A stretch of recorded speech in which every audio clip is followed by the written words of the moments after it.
ದೇಶದಲ್ಲಿ ಪ್ರತಿ ಒಂದು ಗಂಟೆಗೆ ಒಬ್ಬ ರೈತ ಸಾವನ್ನಪ್ತಾ ಇದ್ದಾರೆ. ಪ್ರತಿದಿನ ದೇಶದಲ್ಲಿ 28ರಿಂದ 30ಕ್ಕೂ ಅಧಿಕ ರೈತರು ಸಾವನ್ನಪ್ತಾ ಇದ್ದಾರೆ. NCRB ವರದಿ ಪ್ರಕಾರ ದೇಶದಲ್ಲಿ ಪ್ರತಿ ಒಂದು ಗಂಟೆಗೆ ಒಬ್ಬ ರೈತ ಆತ್ಮಹತ್ಯೆ ಮಾಡ್ಕೊಳ್ತಾ ಇದ್ದಾರೆ. ಬೆಳೆದಂತ ಖರೀದಿ ಅಂದ್ರೆ ಬೆಳೆ ಖರೀದಿ ಮಾರಾಟ ನೆಪದಲ್ಲಿ ಮಧ್ಯವರ್ತಿಗಳಿಂದ ರೈತರಿಗೆ ಆಗ್ತಿರತಕ್ಕಂತ ಸಮಸ್ಯೆ, ರೈತರಿಗೆ ಸರಿಯಾದ ವ್ಯವಸ್ಥೆ ಕಲ್ಪಿಸದ ಕೇಂದ್ರ ಹಾಗೂ ರಾಜ್ಯ ಸರ್ಕಾರಗಳು, ಬಂಡವಾಳಶಾಹಿ ಪರವಾಗಿರತಕ್ಕಂತ ಜನಪ್ರತಿನಿಧಿಗಳು ಹಾಗೂ ಕಾನೂನುಗಳು, ಮಧ್ಯವರ್ತಿಗಳಿಗೆ ಕಡಿವಾಣ ಹಾಕದೇ ಇದ್ದಲ್ಲಿ ಮತ್ತಷ್ಟು ಸಮಸ್ಯೆ ಎದುರಾಗುತ್ತೆ, ಇನ್ನಷ್ಟು ಆತ್ಮಹತ್ಯೆಗಳು ಜಾಸ್ತಿ ಆಗುತ್ತೆ. ಮುಂದಿನ ದಿನಗಳಲ್ಲಿ ರೈತರ ಪರಿಸ್ಥಿತಿ ಇನ್ನಷ್ಟು ಚಿಂತಾಜನಕ ಆಗುವಂತ ಎಲ್ಲಾ ಸಾಧ್ಯತೆಗಳು ಇದೆ ರೀ, ಎಲ್ಲಾ ಸಾಧ್ಯತೆಗಳು ಇದೆ.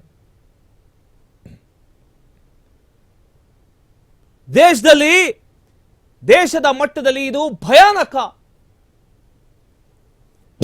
ಪ್ರತಿ ಒಂದು ಗಂಟೆಗೆ ಒಬ್ಬ ರೈತ ಸಾವನ್ನಪ್ತಿದ್ದಾನೆ ಅಂದ್ರೆ ಏನರ್ಥ? ಪ್ರತಿದಿನ ಸುಮಾರು 28ರಿಂದ 30 ರೈತರು ಆತ್ಮಹತ್ಯೆ ಮಾಡ್ಕೊಳ್ತಾ ಇದ್ದಾರೆ. ಈ ದೇಶಕ್ಕೆ ಅನ್ನ ನೀಡತಕ್ಕಂಥವರ ಸ್ಥಿತಿ ಇಷ್ಟರ ಮಟ್ಟಿಗೆ ಹದಗೆಟ್ಟೋಗಿದೆ, ಇಷ್ಟರ ಮಟ್ಟಿಗೆ ಹದಗೆಟ್ಟೋಗಿದೆ.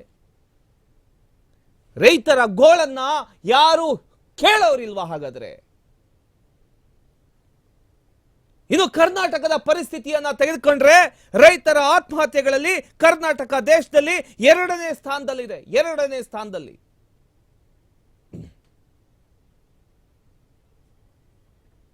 ಹಾವೇರಿ, ಮೈಸೂರು, ಬೆಳಗಾವಿ, ಕಲಬುರಗಿ ಈ ಜಿಲ್ಲೆಗಳಲ್ಲಿ ಹೆಚ್ಚಿನ ಪ್ರಕರಣಗಳು ವರದಿಯಾಗಿವೆ.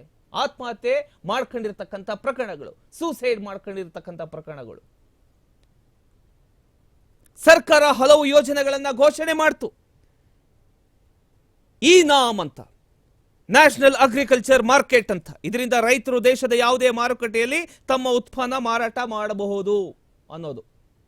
ಯಾವುದೇ ಮಾರುಕಟ್ಟೆಯಲ್ಲಿ ತಾವು ಬೆಳೆದಿರತಕ್ಕಂಥ ಬೆಳೆಯನ್ನ ಮಾರಾಟ ಮಾಡಬಹುದು ಅಂತ. ಇಪಿಒ ಅಂದ್ರೆ ಫಾರ್ಮರ್ ಪ್ರೊಡ್ಯೂಸರ್ ಆರ್ಗನೈಸೇಷನ್ ಅಂತ. ಫಾರ್ಮರ್ ಪ್ರೊಡ್ಯೂಸರ್ ಆರ್ಗನೈಸೇಷನ್ ಅಂತ. ರೈತರು ಗುಂಪಾಗಿ ಸೇರ್ಕೊಂಡು ತಮ್ಮ ಉತ್ಪನ್ನಗಳನ್ನ ಮಾರಾಟ ಮಾಡಬಹುದು. ರೈತರೆಲ್ಲ ಒಗ್ಗೂಡಿ ಗುಂಪಾಗಿ ಸೇರ್ಕೊಂಡು ತಾವು ಬೆಳೆದಂತಹ ಉತ್ಪನ್ನಗಳು ಏನಿದೆಯೋ ತಮ್ಮ ಉತ್ಪನ್ನಗಳನ್ನ ಮಾರಾಟ ಮಾಡಬಹುದು. ಆದ್ರೆ ಪ್ರಶ್ನೆ ಏನ್ ಗೊತ್ತಾ? ಇಲ್ಲಿ ಪ್ರಶ್ನೆ ಏನ್ ಗೊತ್ತಾ? ಈ ಯೋಜನೆಗಳು ನೆಲಮಟ್ಟದಲ್ಲಿ ಎಷ್ಟು ಪರಿಣಾಮಕಾರಿಯಾಗಿದೆ ಅಂದ್ರೆ ವಾಸ್ತವ ಏನು? ವರ್ಕೌಟ್ ಆಗ್ತಾ ಇದೆಯಾ? ಏನು ಸರ್ಕಾರದ ಈ ಯೋಜನೆಗಳು ರೈತರಿಗೆ ಲಾಭ ಆಗ್ತಾ ಇದೆಯಾ? No, never. ಆಗ್ತಾ ಇಲ್ಲ. ಅದು ಪೇಪರಲ್ಲೇ ಇದೆ, ಹೇಳಿಕೆಯಲ್ಲೇ ಇದೆ, ಸೂಚನೆಯಲ್ಲೇ ಇದೆ. ರೈತರಿಗೆ ಯಾವುದೇ ರೀತಿ ಪ್ರಯೋಜನ ಆಗ್ತಾ ಇಲ್ಲ. ಇದು ಸರ್ಕಾರದ ಗಮನಕ್ಕೆ ಬರಬೇಕು. ಅದು ಕೇಂದ್ರ ಸರ್ಕಾರ ಆಗಿರಬಹುದು, ರಾಜ್ಯ ಸರ್ಕಾರ ಆಗಿರಬಹುದು. ಕಾನೂನು ಪ್ರಕಾರ ಏನು ಆಗಿದೆಯೋ ಅದು ನೆಲ ಮಟ್ಟದಲ್ಲಿ ಅಂದ್ರೆ ಕಾರ್ಯರೂಪಕ್ಕೆ ಬರಬೇಕದು. ಏನು ನಾಮ್ ಅಂತ ಬಿಟ್ಟಿದ್ದೀರಿ, ನ್ಯಾಷನಲ್ ಅಗ್ರಿಕಲ್ಚರ್ ಮಾರ್ಕೆಟ್ ಅಂತ. ಇದರಿಂದ ರೈತರು ಯಾವುದೇ ಒಂದು ಮಾರುಕಟ್ಟೆಯಲ್ಲಿ ತಮ್ಮ ಉತ್ಪನ್ನವನ್ನ ನೇರವಾಗಿ ಮಾರಾಟ ಮಾಡಬಹುದು. ಆಗ್ತಾ ಇದೆಯಾ? ಇಲ್ಲ.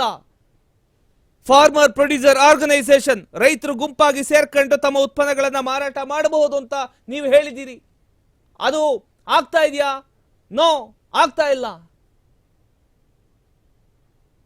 ಯಾವತ್ತಾದ್ರೂ ಹೋಗಿ ಮಾರ್ಕೆಟ್ ಅಲ್ಲಿ ರೈತರ ಪರಿಸ್ಥಿತಿ ಹೇಗಿದೆ ಅಂತ ನೀವು ನೋಡಿದೀರಾ?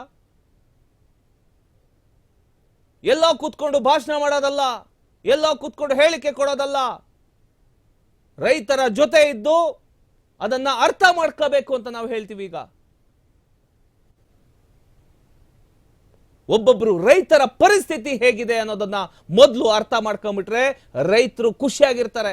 ಇಲ್ಲ ಅಂದ್ರೆ ರೈತರು ಇಷ್ಟೆಲ್ಲ ಕಷ್ಟಪಟ್ಟು ಬೆಳೆದು ಮಾಡಿ ನಮಗೆ ಯಾವುದೇ ಒಂದು ಲಾಭ ಇಲ್ಲದೆ ಪಾಪ ಬೆಂಗಳೂರು ಕಡೆ ಬರ್ತಾ ಇದಾರೆ ಕೆಲಸ ಅರ್ಸ್ಕೊಂಡು. ಅಂದ್ರೆ ಯಾವುದೋ ಒಂದು ಕೂಲಿ ಕೆಲಸ ಮಾಡೋದಕ್ಕೆ ಬರ್ತಾರ್ರಿ.